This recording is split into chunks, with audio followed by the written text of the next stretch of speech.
You say you are anti-identity politics, anti-affirmative action in a party that hates the Soros name, yet you accepted a Paul and Daisy Soros scholarship at law school that was specifically set up for the children of immigrants. It was an affirmative action scholarship, and your defense for that is that you didn't have the money to pay for law school, even though you'd already made over $1 million at the time and made another $2 million. My defense of that is somebody gives you a merit scholarship at the age of 24, you take it. At the age of 24, somebody gives you a merit scholarship, you take it.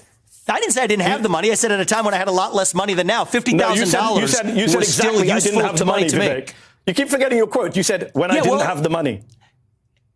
So, Mehdi, I've made this really easy for everybody. And I did this in the early weeks of the campaign. I released 20 years of tax returns. Yes, you did. Something that no presidential candidate, let alone somebody who's successful in business, has done. I challenged Democrats and Republicans alike, including the Biden family, to do it.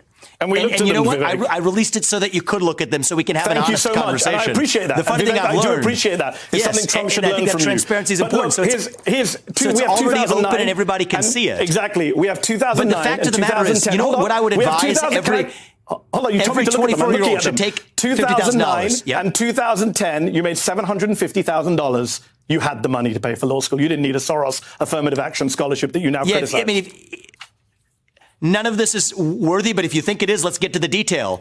That was actually the first big piece of money. You say you're anti-affirmative action. You took a scholarship for immigrants. I'm anti-affirmative action.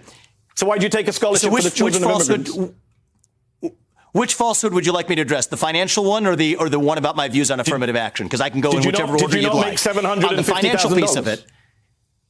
Not at the time that I had applied for the scholarship that fall. Yes, you did. That December. Yes, you did, Vivek. This is awkward for you because you did. I've got the tax returns in front of my face. No, it's not awkward for you.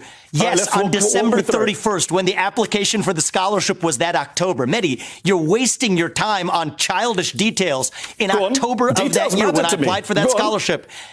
And it was, well, guess what? The bonuses that a hedge fund pays, and it's a shame that, again, you don't have to be an expert on this, but if you're going to spout out, you better know something about it. People pay at a hedge fund the bonuses at the end of a year. And on December 31st, that's when I was paid. I applied for the scholarship that September, and I did not grow up in a wealthy family. Vivek, you made more money the previous year. I made $200,000 pre-tax or whatever it was. No, you didn't. And you know what?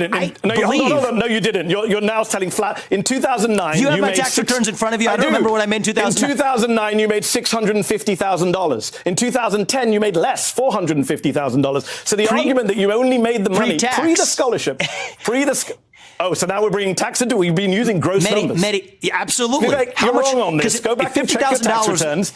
You made $750,000 makes a big difference. And then you accepted a Soros scholarship for $50,000 when you didn't need it. Well, you know what the fact is, Mehdi, is $50,000 did make a big difference to me back then. And anybody who has a few $100,000 in the bank is going to take $50,000 without strings attached. Take the scholarship. But my question for you is, why on earth are you, as an intelligent person interested in politics, obsessing over a 24-year-old's $50,000 scholarship? I'm interested in truth, beneath you. We have a country to fix. That you wear. And I'm interested in truth. And Mehdi, that's why I released 20 years. Mehdi, that is why I released 20 years of tax records. Tell your friends in the Biden administration to do the same thing.